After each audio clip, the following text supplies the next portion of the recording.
TV 24 news ವಾಹಿನಿಗೆ ಸ್ವಾಗತ. ತುಮಗುದ್ದಿ ಗ್ರಾಮ ಪಂಚಾಯಿತಿ ಕಚೇರಿ ಮುಂದೆ ಪ್ರತಿಭಟನೆ. ಮದ್ಯ ಮಾರಾಟ ತಡೆಯಲು ಒತ್ತಾಯ. ಯಲಬುರ್ಗಾ ತಾಲೂಕಿನ ತುಂಬಗುದ್ದಿ ಗ್ರಾಮದಲ್ಲಿ ಅಕ್ರಮ ಮದ್ಯ ಮಾರಾಟ ತಡೆಯುವಂತೆ ಒತ್ತಾಯಿಸಿ ತುಂಬರಗುದ್ದಿ ಗ್ರಾಮಸ್ಥರು ಗ್ರಾಮ ಪಂಚಾಯಿತಿ ಕಾರ್ಯಾಲಯದ ಮುಂದೆ ಗ್ರಾಮದ ಮಹಿಳೆಯರು ಹಾಗೂ ಕರ್ನಾಟಕ ರಕ್ಷಣಾ ವೇದಿಕೆ ಮುಖಾಂತರ ಪ್ರತಿಭಟನೆ ಮಾಡಿದ್ದಾರೆ. ಗ್ರಾಮದಲ್ಲಿ ಕುಡಿತದ ಚಟಕ್ಕೆ ಸುಮಾರು 6ಕ್ಕೂ ಹೆಚ್ಚು ಯುವಕರು ಬಲಿಯಾಗಿದ್ದಾರೆ. ಇದನ್ನ ಖಂಡಿಸಿ ಸಂಜೀವಿನಿ ಮಹಿಳಾ ಒಕ್ಕೂಟ ಹಾಗೂ ಗ್ರಾಮದ ಮಹಿಳೆಯರು ನಮ್ಮ ಊರಲ್ಲಿ ಸರಾಗಿ ಮಾಡುವುದನ್ನ ಬಂದ್ ಮಾಡಬೇಕು ಅಂತ ಆಗ್ರಹಿಸಿದ್ರು. ನಮ್ಮ ಮನೆಯ ಯಜಮಾನರಿಗೆ ನಾವು ದುಡಿದು ಹಾಕಬೇಕು, ನಮಗೆ ದುಡಿದು ಹಾಕೋದು ಅಸಾಧ್ಯದ ಮಾತು. ಮನೆಗೆ ₹1 ಆದಾಯವಿಲ್ಲ. ಮನೆಯಲ್ಲಿ ಇರುವ ಅಕ್ಕಿ, ಬೇಳೆ, ಬಂಗಾರ, ಬೆಳ್ಳಿ ಯಾವುದು ಕೂಡ ವಸ್ತು ಉಳಿಯೋದಿಲ್ಲ. ಇವರ ಕುಡಿಯುವ ಚಟಕ್ಕೆ ಎಂದು ಮಹಿಳೆಯರು ಹೇಳಿದ್ರು. ನಮ್ಮ ಗ್ರಾಮವನ್ನ ಸಾರಾಯಿ ಮುಕ್ತ ಗ್ರಾಮವನ್ನ ಮಾಡಬೇಕು, ಅಲ್ಲಿಯ ತನಕ ನಾವು ಹೋರಾಟವನ್ನ ನಿಲ್ಲಿಸುವುದು ಎಂದು ಮಹಿಳೆಯರು ಹೇಳಿದ್ದಾರೆ. ಇದೇ ವೇಳೆ ತಾಲೂಕಿನ ಎಲ್ಲ ಅಧಿಕಾರಿಗಳು ಪ್ರತಿಭಟನಾ ಸ್ಥಳಕ್ಕೆ ಆಗಮಿಸಿದ್ರು. ಪ್ರತಿಭಟನಾಕಾರ ಮನವೊಲಿಸಿದ್ರು. ತಾಲೂಕು ಪಂಚಾಯಿತಿ ಕಾರ್ಯನಿರ್ವಾಹಕ ಅಧಿಕಾರಿ ನೀಲಗಂಗಾ ಅವರಿಗೆ ಮನವಿ ಕೂಡ ಸಲ್ಲಿಸಿದ್ರು. ಮನವಿ ಸಲ್ಲಿಸಿದ ಬಳಿಕ ಮಾತನಾಡಿ, ನಿಮ್ಮ ತುಂಬಗುದ್ದಿ ಗ್ರಾಮವನ್ನ ಸಾರಾಯಿ ಮುಕ್ತ ಗ್ರಾಮವನ್ನ ಮಾಡ್ತೀನಿ, ಯಾರಾದರೂ ಸಾರಾಯಿ ಮಾರಾಟ ಮಾಡಿದ್ರೆ ಅವರಿಗೆ ತಕ್ಕ ಪಾಠ ಕಲಿಸ್ತೀನಿ ಎಂದಿದ್ದಾರೆ.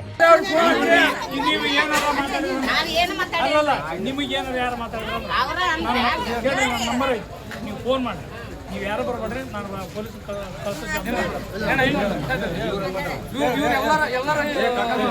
ನೀವು ಒಂದ್ಸರಿ ಅವ್ರಿಗೆ ಹೇಳ್ರಿ, ನಾವು ಹೇಳ್ತೀವಿ. ಅವಶ್ಯವಾಗಿ ನಮ್ಮವ್ರಿಗೆ ಅಂತ ನಾ ಎದಕ್ಕೆ ಹೇಳಿದ್ರೆ, ನಮ್ಮವ್ರು ಮಾಡ್ತಾರೆ, ನಿಮ್ಮವ್ರು ಮಾಡ್ತಾರೆ, ನಮ್ಮವ್ರು ಹಿಡ್ಕೊಂಡ ಹೇಳಿನಿ. ಈಗ ಇನ್ನೊಬ್ಬರು ಸಂಬಂಧ ಇಲ್ಲ, ನಮ್ಮವ್ರದ್ದು ಹಿಡ್ದ ಹೇಳ್ತೀನಿ. ಇದ ನಮ್ಮ ಮನೆಯಾಗ ಎಕ್ಸಾಂಪಲ್ ನಮ್ಮ ಅಪ್ಪ ನಮ್ಮವ್ವ ಅದು ಎಲ್ಲರಿಗೂ ಅನ್ವಯಿಸುತ್ತ. ಒಬ್ರಿಗೆ ನಿಮಗಂತಲ್ಲ, ಇನ್ನೊಬ್ರಿಗೆಲ್ಲ ಎಲ್ಲರಿಗೂ ಅನ್ವಯಿಸುತ್ತೆ. ಹೇಳೋದು ಒಂದ ಮಾತು ಏನ್ ಮುಗಿಸ್ಬಿಟ್ಟಿನಿ. ಈಗ ಇಂದ ನಮ್ಮವ್ವ ನಮ್ಮಪ್ಪ ತಿಳೋಕಿದ್ದು ಮಾರ್ಯಾರ ತಿಳೋಕಿಲ್ದ ಮಾರ್ಯಾರ ಗೊತ್ತಿಲ್ಲ. ಇದು ಮಾರ್ಯಾರ ಕೇಳಿ ಗೊತ್ತೈತೆ. ನಾವು ಹೊಲಕ್ಕೆ ಹೋಗಿದ್ವಿ. ನಮ್ಮ ಯಜಮಾನ ಅಲ್ಲಿಗೆ ಸುಮಾರು ಅಂಗಡಿ ಮುಂದೆ ಕುಂತಾನೆ. ಕುಂದ್ರದ್ರಾಗ ನಾವು ರತ್ತಾಗಿದ್ದ ಬರಾಕತ್ತಾರೆ. ಬರೋ ಮುಂದೆ ಇದನ್ನ ಕರೆದು ನಿಮ್ಮ ಅಂಗಡಿ ಮುಂದೆ ಕುಂದ್ರಿಸ್ಕೊಂಡು ಏನ್ತಿ ಹಂಗಂದ ಅಂತ ಹಿಂಗಂದ ಅಂತ ಆಕೆ ಒಬ್ಬಾಕೆ ಎಲ್ಲಾರು ಸಿಗಲಿ ನೋಡ್ಕೆ ನಮ್ಗೆ ಗೊತ್ತೈತೆ ಅಂತಾರೆ. ನಮ್ಗೆ ಗಂಡ್ಮಕ್ಳು ಇಲ್ಲ, ನಾವು ಒಬ್ಬಾಕೆ ಕೂಲಿ ದುಡಿಯೋದು. ಅಂತ ತಾಕತ್ತ ದಮ್ ಇದ್ದಾರ ಅಂತ ಇನ್ನ ರಕ್ತ ನಮ್ಮ ತುಂಬಿದೆ ಬಂದಿಲ್ಲ. ಅದು ಬರೋದೆಲ್ಲ ತಿಳ್ಕೊಂಡ ಬಂದ ಮಾತಿಗೆ ಯಾರು ಇವಟ ಅಂತಂದ್ರೆ ನಾವು ಗಮನ ತೊಗೊಂಡ್ರಿ ಫೋನ್ ಮಾಡಿದ್ರೆ ನಾವು ಒಂದು ಮಾತು ಕೇಳ್ರಿ.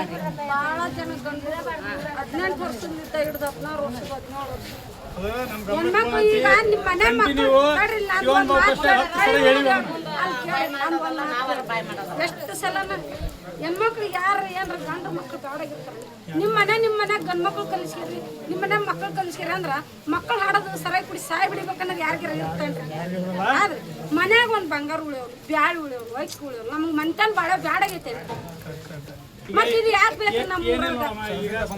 ಇದು ನಮ್ಮ ಊರಾಗ ಒಟ್ಟ ಕೈ ಮುಗಿಕೆ ಯಾರಿಗೆ ನಮ್ಗೆ ಏನು ಕೆಟ್ಟದ್ದು ಯಾರಿಗಿಲ್ರಿ. ಸರಾಯ್ದಷ್ಟೇ ನಾನೇ ಮಾಡಿ ಹೇಳ್ಬೇಕಂದ್ರೆ ಯಾರ ಮನುಷ್ಯನಾಗ ಏನಿಲ್ಲ.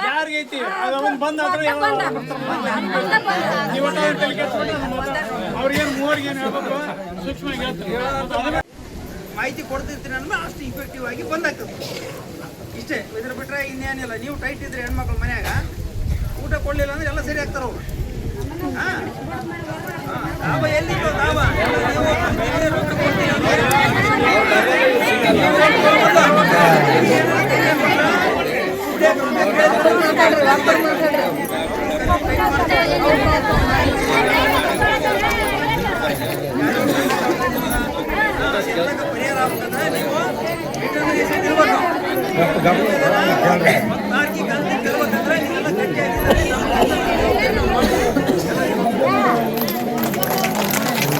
ಇಲ್ಲಿವರೆಗೂ ಈ ನಮ್ಮ ಹೋರಾಟವನ್ನು ಉದ್ದೇಶಿಸಿ ಮಾಡಿದಂಥ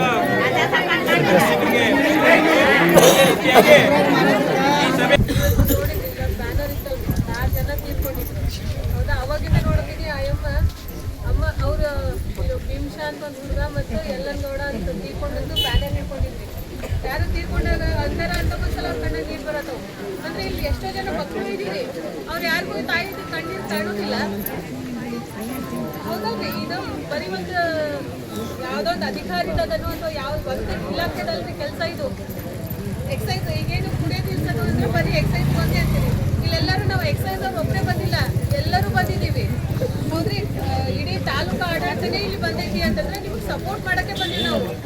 ನೀವು ನಮಗೆ ನೀವೇ ಹೇಳಿದ್ರಿ, ಇದೊಂದು ಬರೀ ಯಾವುದೋ ಇಲಾಖೆ ಕೆಲಸ ಅಲ್ಲ, ಒಂದು ಸೋಷಿಯಲ್ ರೆಸ್ಪಾನ್ಸಿಬಿಲಿಟಿ ಅಂದರೆ ನಮ್ಮ ಸಾಮಾಜಿಕ ಜವಾಬ್ದಾರಿ. ಈಗ ಅವ್ರ ಮನೆ ಯಾರ್ದೋ ಅವರು ಗೌಡ್ತಿ ಮನೆಯಾಗ ತೀರ್ಕೊಂಡಾರ, ಪಾಟೀಲರ ಮನೆಯಾಗ, ಇವ್ರ ಭೀಮ್ಶಾ ಅವರು ಹರಿದಾಸ್ರ ಮನೆಯಾಗ ಅವ್ರ ಮನೆಗೆ ಸತ್ತಾರ ಅಂತ ನೋಡೋದಲ್ಲ. ಎಲ್ಲರೂ ನೀವು ಸೇರಿ ಬಂದಿರಿ ಅಂದ್ರೆ ನಿಮಗೂ ಒಂದು ಕಳಕಳಿಯಿಂದನೇ ಬಂದಿರಿ. ನಿಮ್ಮ ಜೊತೆ ನಾವು ಯಾವತ್ತೂ ಇರ್ತೀವಿ. ಹೇಳಿದ್ರಲ್ಲ, ನಮ್ದು ಮಾಜಿ ತಾಲೂಕು ಪಂಚಾಯತ್ ಸದಸ್ಯರು ಹೇಳಿದ್ರು, ಮತ್ತು ಶಾಗೋಟಿ ಅವ್ರು ಹೇಳಿದ್ರು, ನೀವು ಯಾರು ಅಧಿಕಾರಿಗಳು ಎಲ್ಲರೂ ಜೊತೆಗೆ ಇದ್ದೀವಿ ಅಂತ ಹೇಳಿದಾರ. ಹಾಗಾಗಿ ಪ್ರತಿಯೊಬ್ಬರು ಇಲ್ಲೇನು ಎಷ್ಟು ಜನ ಬಂದಿದ್ದೀರಿ, ಆಲ್ಮೋಸ್ಟ್ ಊರಿಂದ ಅರ್ಧ ಜನ ಇಲ್ಲಿದ್ದೀರ ಅಂತ ಅನ್ನಿಸ್ತೈತಿ. ಇನ್ನು ಉಳಿದವ್ರಿಗೂ ನೀವು ಹೋಗಿ ಹೇಳ್ಬೋದು. ಆ ಅಮ್ಮನೂ ಹೇಳಿದ್ರು, ನಂದೆಲ್ಲನೂ ಕಳ್ಕೊಂಡಿನಿ. ಹೌದಲ್ರಿ, ನಿಮ್ದೆಲ್ಲ ಕಳ್ಕೊಂಡು ಇನ್ನೂ ಎದಕ್ಕಿದ್ದೀರಿ ಅಂದ್ರೆ ನನ್ನ ಮಗ ಇವತ್ತಾದ್ರೂ ಸುಧಾರಿಸ್ತಾನೇನೋ, ನಾಳೆ ಆದರೂ ಸುಧಾರಿಸ್ತಾನೇನೋ. ನಿಮ್ಮ ಮಗ ಇಲ್ಲೆಲ್ಲೋ ನೀನು ಕೇಳ್ತಿದ್ದಂದ್ರೆ ಅವನಿಗೂ ನಿಮ್ದು ನೋವು ಗೊತ್ತಾಗಿರ್ತೈತೆ. ಸ್ವಲ್ಪ ನೀವೆಲ್ಲ ನಿಮ್ಮ ಏನಂತೀರಿ, ನಿಮ್ಮ ಮನೆಯಿಂದ ನೀವೇ ಗೃಹ ಮಂತ್ರಿಗಳು, ಹೌದಲ್ರಿ, ರೊಕ್ಕ ಕೊಡೋರು ನೀವೇ, ಅನ್ನಪೂರ್ಣೆಯರು ನೀವೇ, ಊಟ ಕೊಡೋರು ಎಲ್ಲನೂ ನೀವೇ ಇರುವಾಗ ಸ್ವಲ್ಪ ನೀವು ಈಗ ಇಲ್ಲಿವರೆಗೂ ಬಂದಿರಿ, ಒಂದು ಹೆಜ್ಜೆ ತೊಗೊಂಡಿರಿ ಅಂತಂದ್ರೆ ಆ ಕುಡಿತವನ್ನ ನೀವು ನಿಲ್ಸೋಕ್ಕೆ ಬಂದಿದ್ದೀರಿ. ಈ ನಿಮ್ಮ ಒಂದು ಪ್ರಯತ್ನಕ್ಕೆ ನಾವೆಲ್ಲರೂ ಸಹಕಾರ ಕೊಡ್ತೀವಿ. ಯಾವತ್ತು ಕರೆದ್ರೂ ಬರ್ತೀವಿ. ಮ್ಯಾಕ್ಸಿಮಮ್ ಎಲ್ಲಿ ಕುಡಿದು ಇದೇನಂತೀರಿ, ಕಳ್ಳು ಬಟ್ಟೆ ಕುಡಿದು ಆರೋಗ್ಯಕ್ಕೆ ಏನೇನು ಹಾನಿ ಆಗ್ತದಂತ ನಿಮ್ಗೆ ಗೊತ್ತದ. ಹಾರ್ಟ್ ಅಟ್ಯಾಕ್ಸ್ ಆಯಿತು, ಕ್ಯಾನ್ಸರ್, ನಮ್ಮನ್ನು ವಿವಿಧ ರೋಗಗಳು ಬರತ್ತವು, ಒಂದಲ್ಲ ಎರಡಲ್ಲ.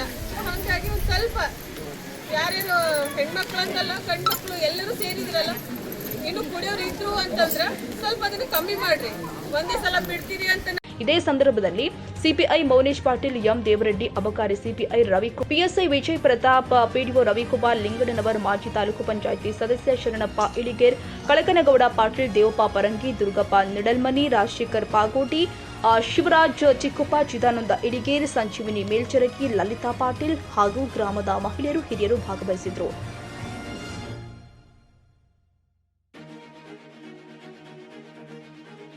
ಕನ್ನಡಿಗರ ಮೆಚ್ಚಿನ ನಿಮ್ಮ ಟಿವಿ 24 ಕನ್ನಡ ನ್ಯೂಸ್ ವಾಹಿನಿ ಇದೀಗ ಟಿವಿಯಲ್ಲಿ ಲಭ್ಯ. ಕರ್ನಾಟಕ ಮತ್ತು ದೇಶ ವಿದೇಶದ 360 ಡಿಗ್ರಿ ಸುದ್ದಿ ಹಾಗೂ ಉತ್ತರ ಕರ್ನಾಟಕ, ಬೆಳಗಾವಿ, ಬಾಗಲಕೋಟೆ, ಧಾರವಾಡ, ಹಾವೇರಿ, ಗದಗ, ಬಿಜಾಪುರ ಜಿಲ್ಲೆಯ ಕ್ಷಣ ಕ್ಷಣದ ವಿವರವನ್ನ ಪಡೆಯುವುದಕ್ಕೆ ಟಿವಿ 24 ಕನ್ನಡ ನ್ಯೂಸ್ ವಾಹಿನಿಯನ್ನ ಲೈಕ್ ಮಾಡಿ, ವಿಡಿಯೋಗಳನ್ನ ಶೇರ್ ಮಾಡಿ, ಕಮೆಂಟ್ ಮಾಡುವ ಮೂಲಕ ನಮ್ಮ ವಾಹಿನಿಗೆ ಸಹಕಾರ ನೀಡಿ ಮತ್ತು ಚಾನೆಲ್ ಅನ್ನ ಸಬ್ಸ್ಕ್ರೈಬ್ ಮಾಡಿ. Thank you.